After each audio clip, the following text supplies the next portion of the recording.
Salut YouTube, salut les amis, j'ai les nerfs.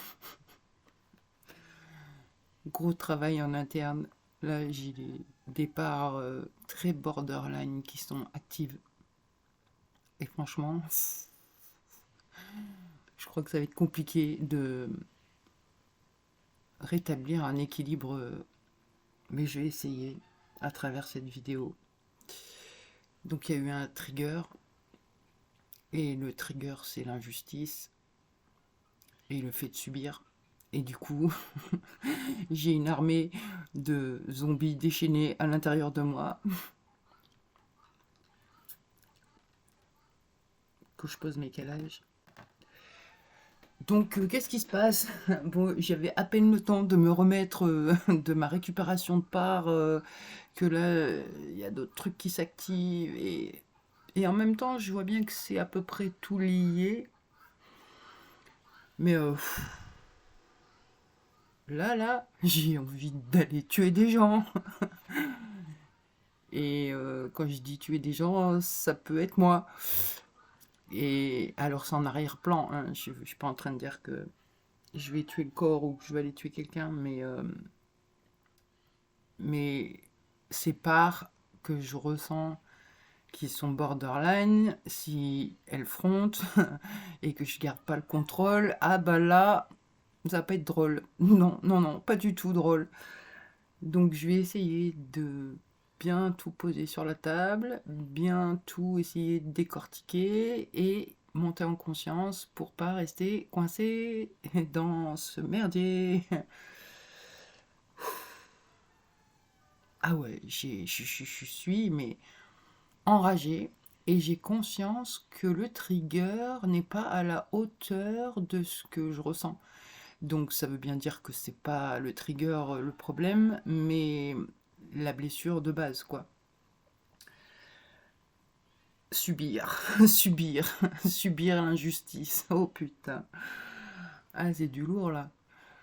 Donc qu'est-ce qui s'est passé? Eh ben, j'avais un Dremel, un appareil, un outil rotatif pour faire du bricolage, que j'ai payé 54 € il y a 2 ans. Et au mois de juillet, il tombe en panne. Donc je le ramène vu qu'il est sous garantie. Donc c'est l'objet avec lequel je fais mes dents, comme par hasard. Et, et donc ben ça traîne, ça traîne, ça traîne, il se passe rien. La date de fin de garantie, c'était août 2024. Je l'ai amené en juillet. Et là, donc, il m'envoie une facture, un devis. L'appareil, je l'ai payé 54 €. Et là, il me facture 71 € de réparation. Et je peux pas récupérer mon appareil. Il faut que je paye pour récupérer mon appareil. Donc là, je suis hors de moi. C'est poussé à la consommation. Ils n'ont pas pris la garantie en compte. J'appelle l'assistance juridique. Ben, soi-disant, il n'y a pas assez de montant. Donc en fait, tout est fait pour que tu n'arrives pas au bout d'un truc, quoi. Ça me rend dingue, ça me rend mais dingue. Et en même temps, j'arrive à me dire de quoi ça te rend dingue pour 54 €? C'est quoi l'histoire là? Eh ben non. Du coup, c'est comme si c'était pas ça le problème. Parce que j'en ai rien à foutre si c'est ça. 54 €, voilà, c'est pas grave. Mais ce que ça vient impacter dans moi, c'est un truc plus gros, quoi. Une grosse injustice de subir et de pas avoir moyen de se défendre. Et c'est ça qui me rend dingue, en fait. Enfin, qui rend dingue des parts à l'intérieur de moi. Et donc, ben, ouais, j'ai des, j'ai des parts qui me font des stratégies dans l'esprit.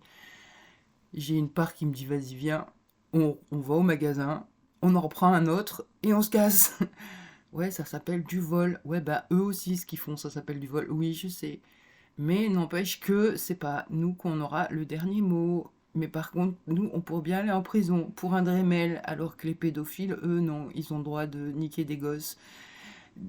Enfin, ça fait un gros merdier dans moi, t'as vu? S'ils se mettent tous à parler en même temps, je suis trop dans la merde.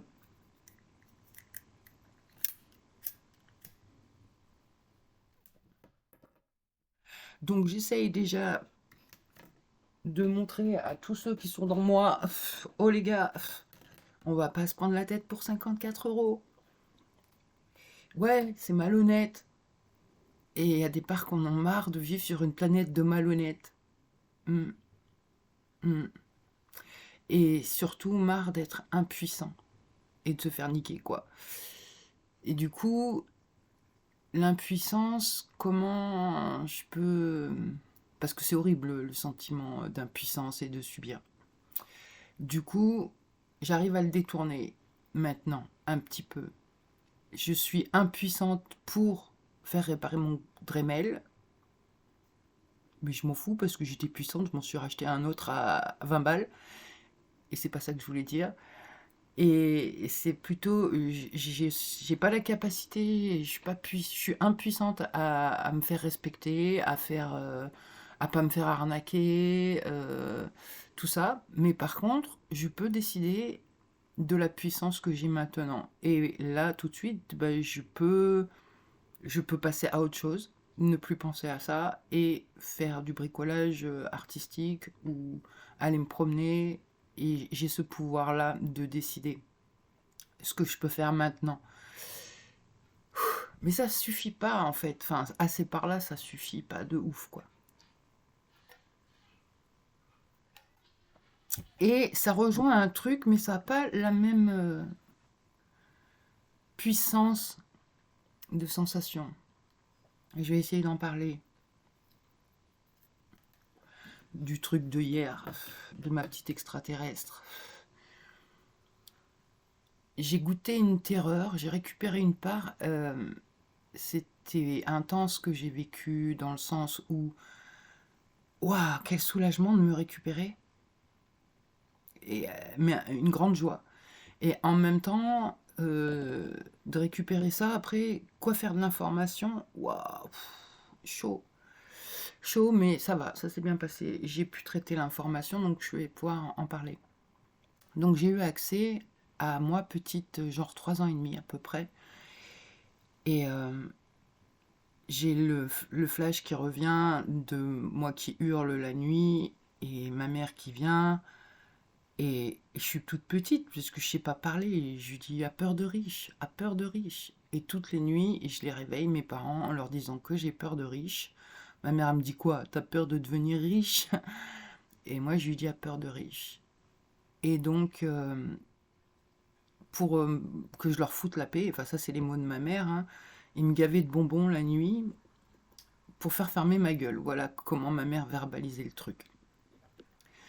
Donc je faisais chier toutes les nuits parce que j'avais peur de riche. Et donc j'ai goûté cette peur. Et je me suis vraiment retrouvée dans un contexte de terreur et d'impuissance et de non-compréhension que après, moi l'adulte, je peux l'interpréter, mais enfant, je pouvais pas.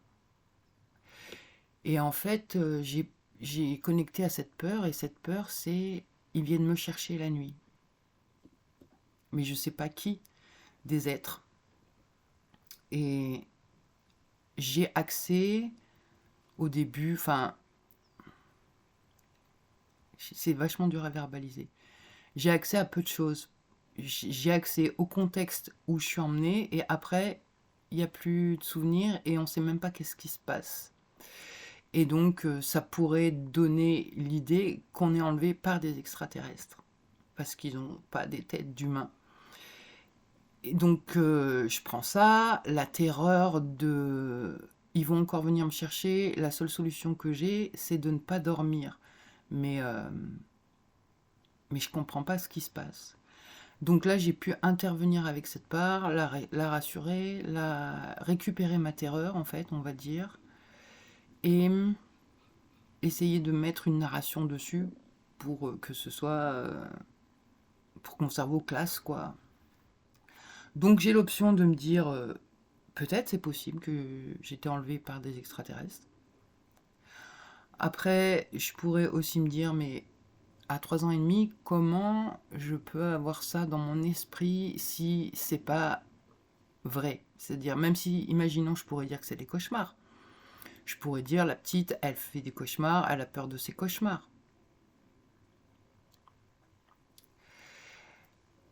Et j'aime bien, alors c'est pas du déni, hein, je préfère le laisser à un stade de cauchemar parce que adulte, j'en ai fait un de ce même genre. Et j'ai mis ça sur le dos, c'est un rêve.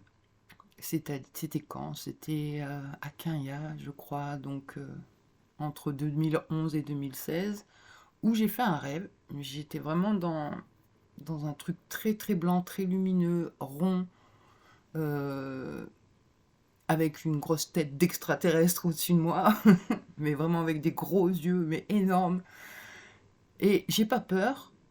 Et il me dit, non mais n'insiste pas, tu ne te rappelleras de rien. Et je me réveille sous cette entrefaite avec une drôle de sensation. Et là je me dis, waouh, le rêve de fou que j'ai fait. Bon, après dans ma vie, j'ai vu beaucoup d'objets non identifiés, mais j'ai jamais dit que c'était des vaisseaux spatials, dans le sens où j'en sais rien, moi j'y connais rien. Mais des trucs chelous, j'en ai vu un paquet. Et la première fois, j'avais 16 ans.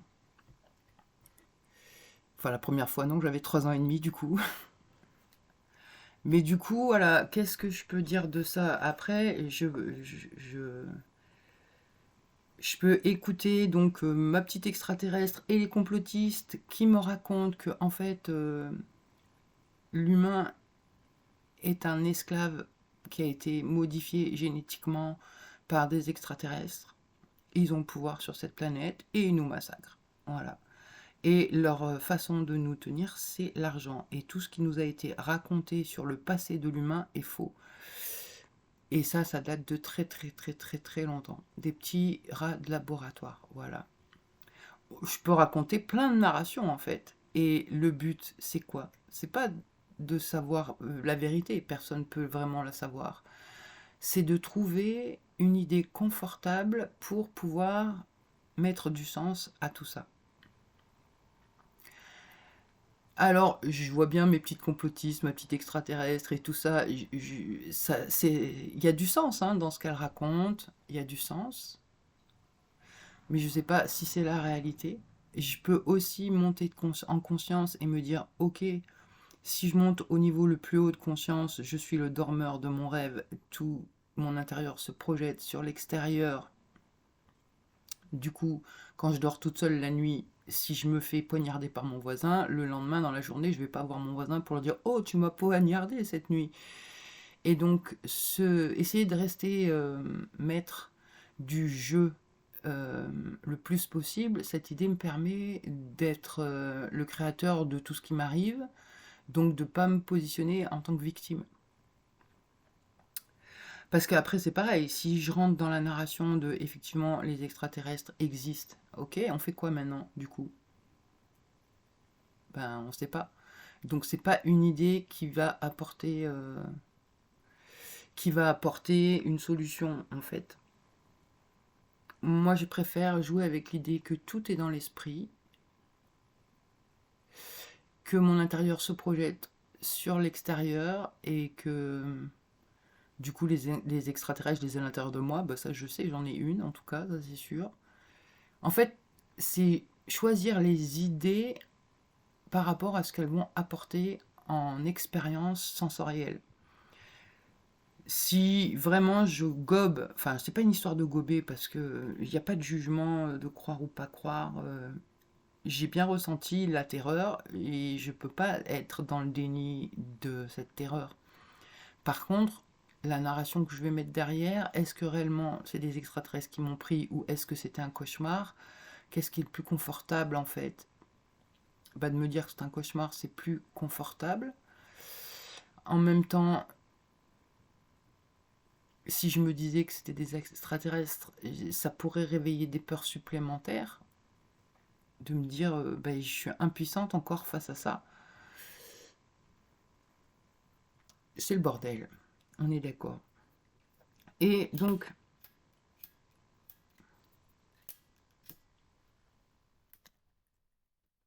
cette impuissance et cette injustice goûtée par rapport au Dremel à pas pouvoir se défendre et à subir, c'est pas à la même force que ce que j'ai goûté en récupérant la terreur de la petite qui veut pas dormir parce qu'elle a peur d'être prise encore dans son sommeil. Après, je peux avoir des complotistes qui me racontent des trucs de ouf, comme quoi le père avait déjà commencé à faire de la magie, et que du coup ça confirme que Satan c'est des extraterrestres et tout. Ah, je m'ennuie pas, je pourrais écrire des bouquins hein, avec toutes mes parts qui me racontent leurs trucs. Et moi j'essaye de garder un fil le plus logique et le plus avantageux possible. Et donc la petite extraterrestre qu'il y a dans moi, elle croit que c'est les grilles qui l'ont prise, et elle pense qu'elle fait partie des vers. Moi, j'y connais rien en extraterrestre, hein. C'est vrai qu'on dit que les extraterrestres, c'est des petits bonhommes verts, donc est-ce que dans ma psyché d'enfant, mais j'étais trop petite pour penser ça, enfin, ça me déstabilise hein, quand même d'avoir tout ça dans moi. Et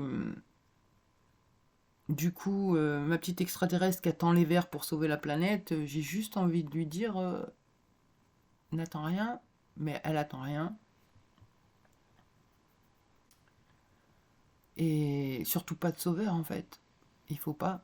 Et vaut mieux, du coup, rester dans l'idée que je suis 100% créateur de ce qui est. Et à ce moment-là, peut-être que en travaillant dans moi, j'ai remarqué, plus je vois des choses dans moi, plus ça éclate à l'extérieur. Donc, bah, ça confirme mon délire de rêve et de projection et tout ça. Et donc, je me dis, bah, plus je vais voir clair dedans, plus ça va se voir dehors, et puis il finira par se passer des choses, quoi. Et je sais ce que je veux. Ce que je veux, c'est l'harmonie, la bienveillance, l'amour, la paix, l'entraide, la collaboration. Et du coup, et ça, je pourrais avoir les boules de ne pas le trouver dans ma vie de tous les jours. Mais par contre, je peux essayer de l'inventer à l'intérieur de moi avec toutes mes parts. Et c'est ce qui est déjà en train de se faire. Et après, bah, peut-être que ça marchera sur l'extérieur et que les humains collaboreront, etc. Mais ouais, du coup, c'est vachement borderline dans moi, et encore que j'arrive à bien garder le cap, je trouve.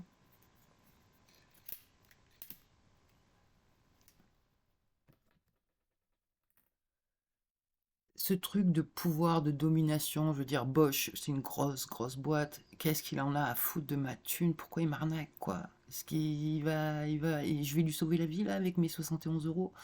J'en sais rien. Je trouve ça débile, mais débile. De toute façon, l'argent, c'est débile. Le pouvoir, c'est débile. C'est débile. La compétition, c'est débile.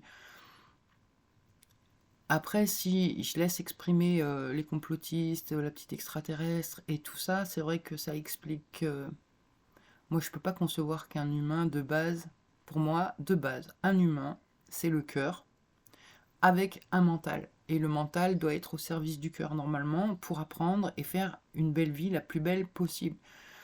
Et donc mettre l'intelligence au service du cœur pour créer un beau monde. Sauf qu'on a été détourné, ou enfin je sais pas, il y a des parts qui me racontent qu'on a été modifié génétiquement. Mais bon, après voilà, c'est du blabla, hein.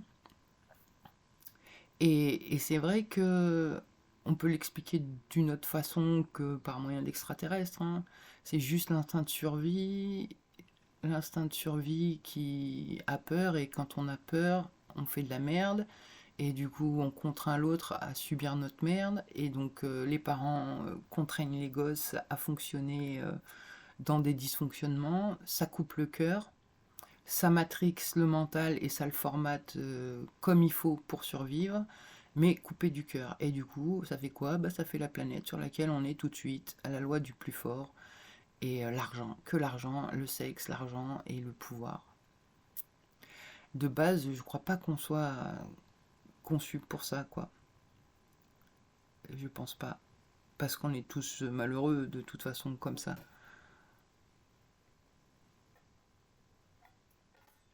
Enfin bon, du coup, ouais, c'est assez effervescent dans moi, mais je vois que rien que d'avoir parlé comme ça sur cette vidéo, ça a calmé des trucs dans moi. Et je vais vraiment bien essayer de continuer de défocaliser du problème. Et c'est pas pour être dans le déni, c'est juste parce que c'est pas constructif. Alors c'est aussi ne pas lutter, ne pas résister et accepter de se faire niquer. Ouais, c'est chaud. Et beaucoup de compassion pour l'autre qui est contraint de faire de la merde pour son intérêt. Ouais. Donc ouais, ce que je voulais dire, c'est, je sais que c'est pas le Dremel la cause, que ce que je ressens, c'est une injustice et une impuissance beaucoup plus forte que ça. Et donc c'est rester avec la sensation sans essayer de raconter de trucs dessus et se laisser traverser par ce truc désagréable qui dit bah ouais, je me suis fait niquer encore. Et au final, ça impacte pas qui je suis véritablement. Bref, en tout cas, voilà, si j'écoute toutes mes parts dans moi, etc., etc., ça démontre le problème de la planète, de l'humanité, de cette autorité, de l'injustice, de tout ça. J'ai pas de solution, je peux pas changer le monde et c'est pas tellement. Je pense que c'est pas mon but. Le but, c'est plutôt de me faire évoluer moi, de me changer moi pour pouvoir vivre ce qui doit être vécu le mieux possible. Et du coup, bah, si je dois me faire niquer, comme là, je peux essayer de me raconter des histoires que, bah, pour mettre de la vaseline, on va dire, hein, pour que ça passe mieux.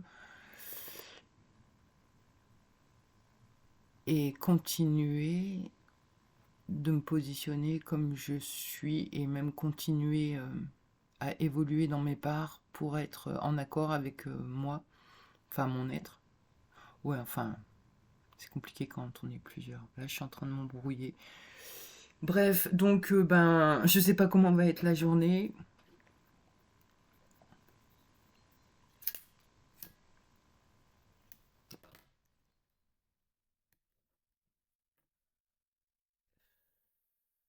On verra bien.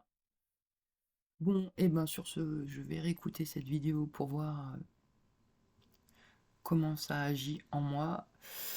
Et je reviendrai plus tard sur les histoires de l'extraterrestre, de défaire les nœuds et de ce que j'ai pu. Enfin, je prendrai plus de temps pour chaque part, en fait, c'est ça que je veux dire. Là, je fais un gros débrief du bazar qu'il y a dans moi, mais certainement que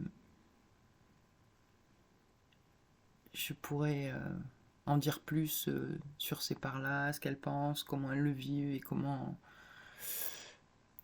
on va faire pour supporter. Et en même temps, c'est qu'une idée, parce que là, tout de suite, maintenant, ça va. Bon, et ben, allez, sur ce, une bonne journée à tout le monde, et à plus. Bye bye.